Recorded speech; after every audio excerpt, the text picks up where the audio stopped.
Hello, ladies and gentlemen. Welcome back to another episode of ANTICS. I am back again with the man himself, Mr. Mason. Hello. Mr. Mason, how you doing today? I'm doing very well, thanks. Dude, me too. It's great to talk to you again. So I wanted to really dig deep into your experience in your many years of research on nudibranchs. Okay. So, nudibranchs, if anybody at home is listening to this and doesn't know what nudibranchs are, stop this podcast immediately and Google nudibranchs, and you'll be like, oh my god. Because my dad, I actually showed him, he listened to our podcast, and he loved it. He thought it was so interesting. He thought, like, it was so cool that you lived in all those places and, like taught everybody snorkeling and, or, like, diving, and it was just, like, so cool. And when we talked, I asked you about nudibranchs. He was like, what the heck are nudibranchs? And he was like, I think I know what they are. And my mom didn't even really know what they are. She was like, they just, like, stand still, right? And I was like, oh, Mom, you're gravely mistaken. They are, like, the most beautiful creatures on this freaking planet.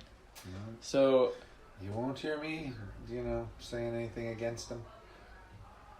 So we know that they are your favorite animal. Mm-hmm. So, how have you furthered that the love of nudies? Well, let's see. It all started way back. Let's see. I guess I first started seeing them when I began scuba diving when I was 14, and they were really beautiful and very interesting to me. So I started doing some research and trying to find out what they were and how they made a living. And then after, I think this was 1985 or 6, so that would have made me 25, 26 years old, I decided to do some research. And I was all by myself, so I enlisted a friend of mine, and together we decided we were going to start by going out to Pillar Point in Half Moon Bay, and we were going to go twice a month when there were low tides, and we were going to count all the nudibranchs we could find. We were going to write down which species they were, and then how many of each species. And so we did that for 8 years, twice a month, pretty much, for 8 years, and we generated all this data. And we started asking questions about the data. We said, there were certain years where the numbers were really high, both in the number of species and in the number of individuals within a species, and certain years where they just dropped off. Like sometimes there was this one animal, we'd find 100 to 200 individuals in a 2-hour collecting period. Jesus. And then the next year we wouldn't find one. For the whole year, it's like, what is going on? Why are these animals fluctuating so much in their populations? So that became our main focus, is like trying to answer that question. And we couldn't do it. So, luckily, through an old professor of mine, we hooked up with a professor at UC Santa Barbara. Mm-hmm. And he started working with us, so it was all our data and his data, and we combined all this data, and he got a statistician involved. And it was after, because I didn't, I'm not a math person. Mm-hmm. So he got a statistician involved, and we found out the answer to our question was the reason for the fluctuation in numbers had to do with currents. Okay. And currents change with weather patterns.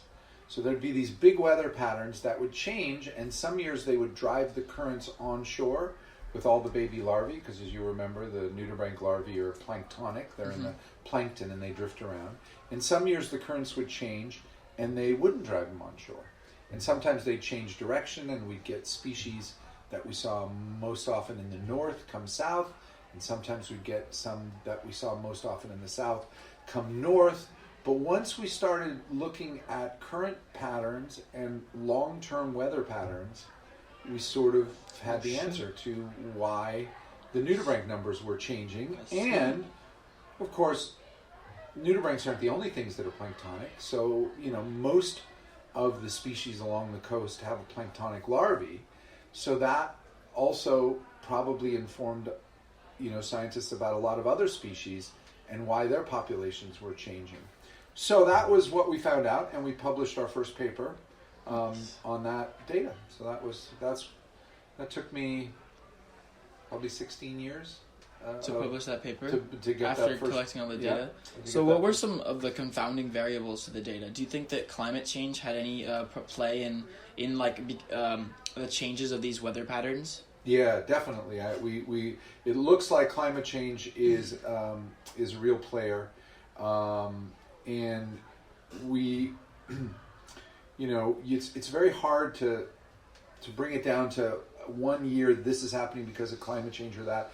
But when you look at the patterns over long periods of time, like how often do these southern currents start coming up, and how often does the water warm, as opposed to the data 50 years ago, you see that the trends are mounting, and we're seeing big changes. Is that long-term data of the weather patterns available? When you were doing that study, were they very available? You can get most of that stuff from NOAA, the National Oceanic and Atmospheric Administration. So it's public data that you can look at.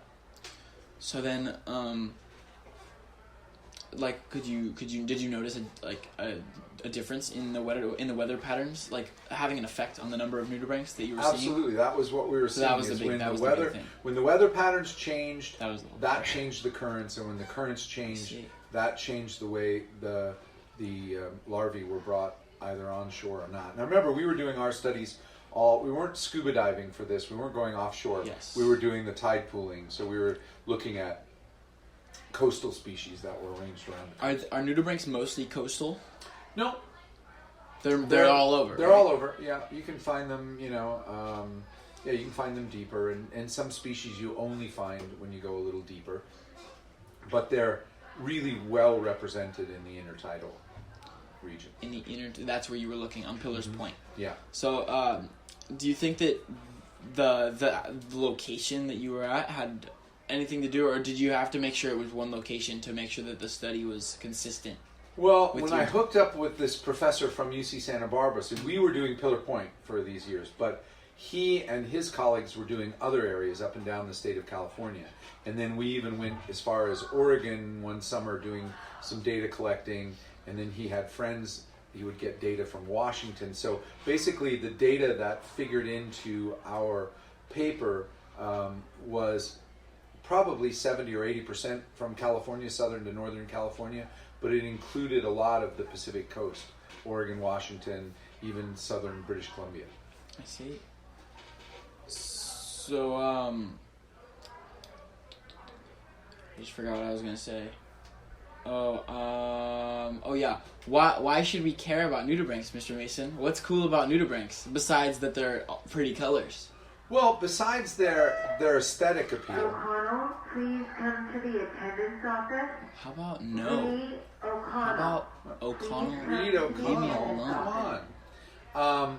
Yeah, besides just their beauty and everything, they're indicators of the health of the marine ecosystem, right? So, as I said, when you see populations fluctuate based on changes in patterns, which may have a lot to do with global climate change and things, it's not just the nudibranchs that are in that plankton. There are lots of things. So we're looking at shifting population dynamics for a number of species, and that's going to be important.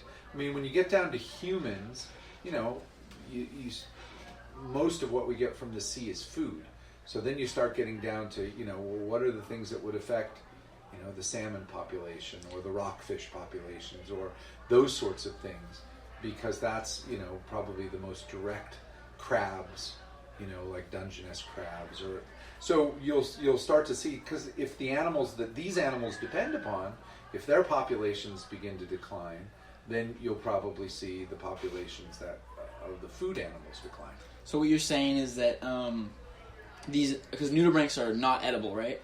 Not by humans. Not by human standards. No, there were some. I think people up Some big in boys. Alaska, a place that dried a few of the large nudibranchs.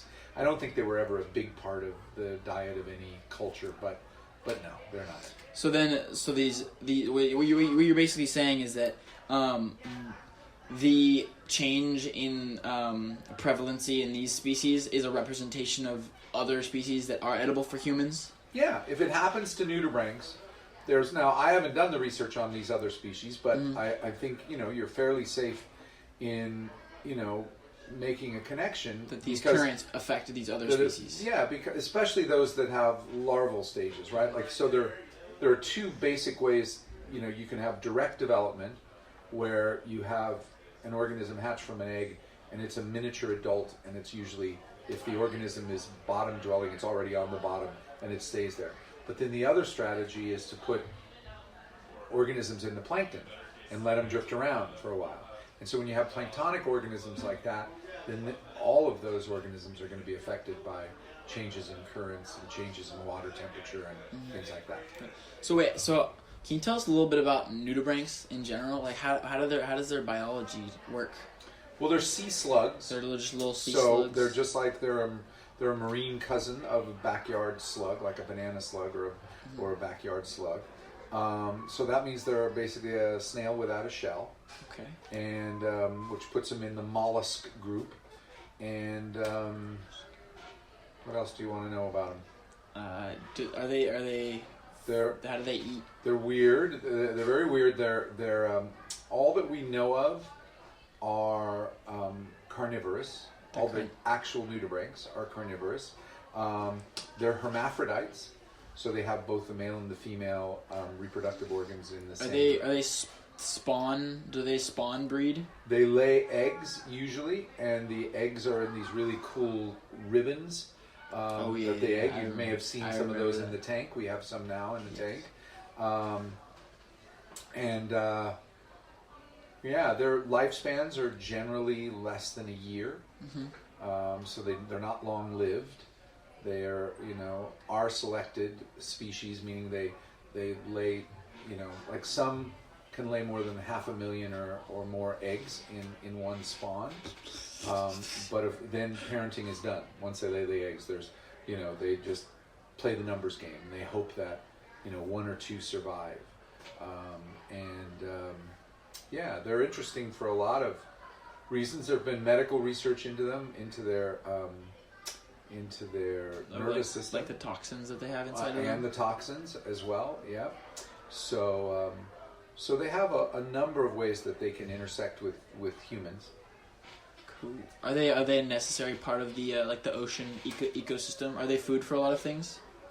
They're not food for a lot of things. They are food for some things. And it's interesting. They're not a keystone species. It's not like if probably if a particular species of nudibranch were to go extinct, it probably wouldn't collapse an ecosystem or anything. But I think every species plays several roles in the ecosystem and would have some ripple effect on other species if they were to disappear. So when looking at your paper, how can a lot of that data be applied? Like, or what is the like to other knowledge of the ocean? Like, where how does that further? Well, we hope it would education? spur researchers that are looking at other animals to look and see if, in fact, like the nudibranchs, their populations are being affected by these large-scale climate patterns and current changes and climate change. And if that's the case, that may make a stronger case for, pushing harder to try and I won't say stop climate change, because you won't stop it, but to try and keep it from going to these sort of tipping points they talk about, where the Do you think we're approaching that tipping point? I think we are. I do think we are. I have a fairly pessimistic view about our response to environmental challenges, not just global climate change, but challenges in general. Looking at the history. Yeah. So I'm not. I'm a little bit worried. Yeah, I mean, if you look at last year was, I think, the second or third hottest year on record, and I mean, even though we're making small bits and pieces, it doesn't seem like we're really approaching the goals that we need to hit if we're going to really slow this thing down. Do you feel that information regarding like the Earth going through climate cycles, like where we have periods in history, so like the Ice Age and like the dinosaurs, like that this is just another path of the Earth going through natural extinction? Have you looked into that any? Yeah, absolutely. And you know, so we're, you know, most scientists say we're in the 6th major extinction period now. And if you look, most of those extinction periods were followed by a major environmental crisis. So something like, you know, massive volcanic activity or something that really changed the climate. Most of those things were, in the 5 previous, were natural, you know. This is the first one we're doing. We're doing a great majority of the problem. But, you know, I don't... So yeah, I mean, we've always had fluctuations, but we're adapted, whether... In some respects, it doesn't matter whether it's natural or human caused. We're adapted to the climate we have now. And as soon as the climate starts to turn, it's going to be very difficult and very expensive to continue to adapt, right? Would it be cheaper to just put in the regulations now as opposed to later when it's really going to start hitting?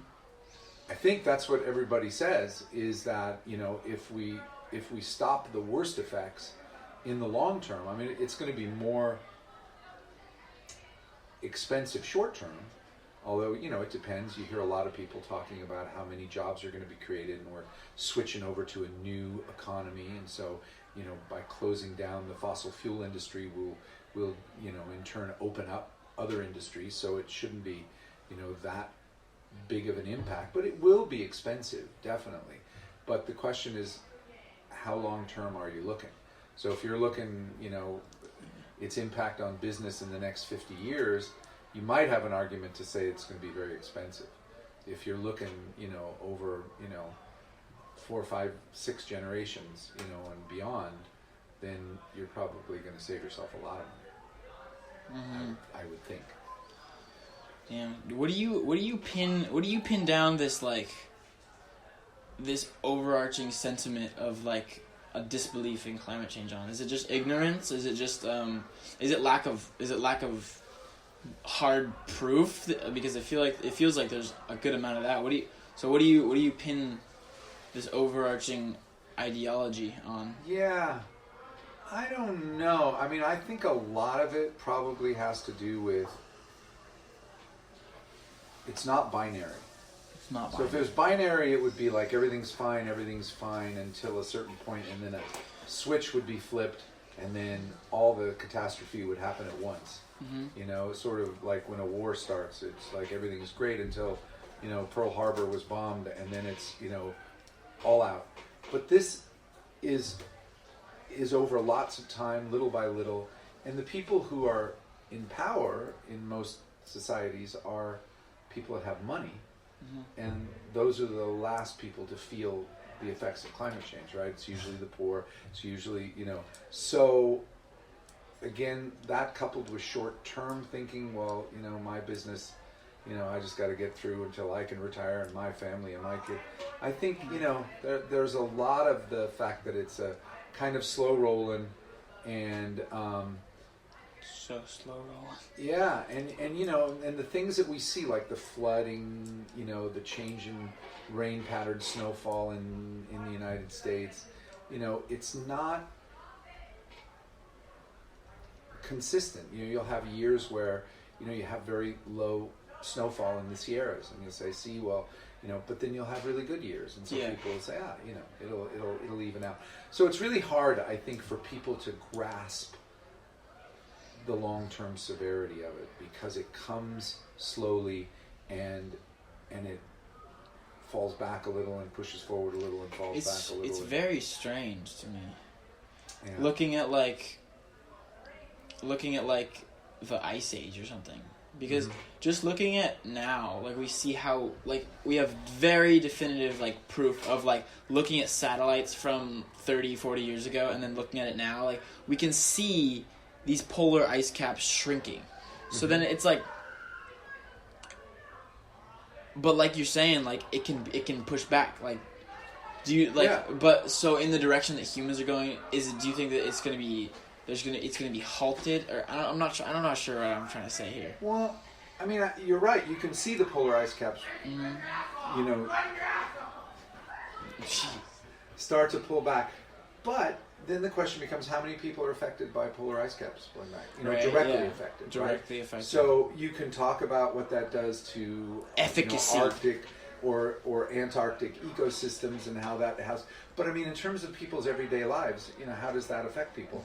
Not much. And so until You're gonna tax me for until nothing. people are really affected, and we Yeah. are starting to see this with wildfires in California. There's no and more Australia. koalas. I know, it's really sad.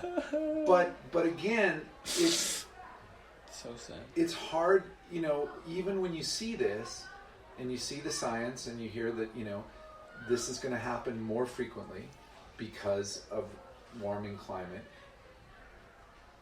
There's nothing when the fire happens there's no billboard saying this is climate change. So a lot of people just don't, you know, even though they're told that there's an association, it's not striking. It doesn't hit people in the face. And so they kind of turn away and go, well, it's too bad there are fires, but So what why does that have to do with why me? do you think that there isn't a way for scientists to, like, say, instead of that this is associated with when do you think we're going to get to the point where it's like, this is caused by this?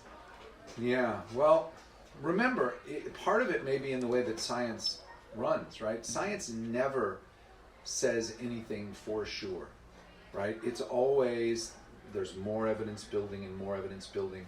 And even now with climate change, you know, you'll hear the argument, well, you know, 98% of scientists, you know, agree that climate change. Two don't. Well, some people say, yeah, but two don't, you know? Yeah. So it's That damn odds. last dentist. Yeah. It's the odds. It's about mathematics. It's about what's more probable. It's about right? And it's the same with cigarette smoking. You know, I mean, people will say, "Oh, my uncle lived to 104 and he smoked all the time." There are outliers everywhere, right? So, but I don't know if it'll ever be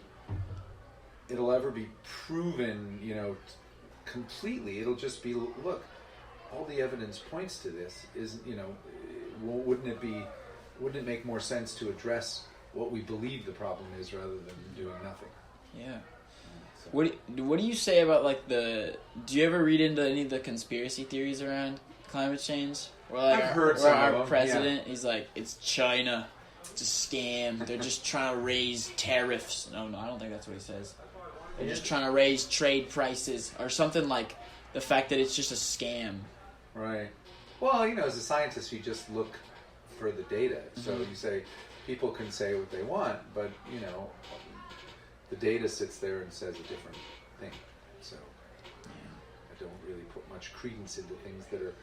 I mean, it's great to have ideas, but that's what separates science from other things. Once you have the idea, now you have to go out and you have to prove it, or you have to back it with evidence. And I haven't seen a lot of evidence for these. And it feels like there's a lot of evidence pointing towards a general, like, theory of climate change. And it feels like if there's so many theories that are accepted, like the Big Bang, it feels like how far down the road do you think it's going to be until there's a hard theory of climate change, like that is widely accepted? I think we're close. I think we're close. It won't be that far. The question, in some respects, is not, you know, when will it be accepted by most people, but when will people take action? You know, because it's you know, you can still argue, even if you accept it, that okay, maybe we are changing the climate a little, but I still don't want to, you know, ABC, you know, so So it's really a question of changing minds about whether it's worthwhile. Because, as far as I can see, people are always trying to do the win-win thing, where you say, well, we can switch to a green economy and we can, so many more million jobs and we can fight climate change, everything. I'm much more of a pessimist. I think there's going to be some sacrifice involved. What are we going to sacrifice? Yeah, people, well, I mean, it's easier in some respects to drive the car you want to drive. It's easier to eat the food you want to eat. Not everybody can afford a Tesla, huh? Yeah, exactly. And it's easier to do things, but I mean, I think sometimes we have to realize 7.4 billion people on this planet. That's what I was going to talk about next. Yeah, and we're all going to have to, make some lifestyle changes if we want a globe, an Earth that is going to be able to be healthy and support everybody. And so I don't think it's going to be as easy as win-win, everybody's good if we do.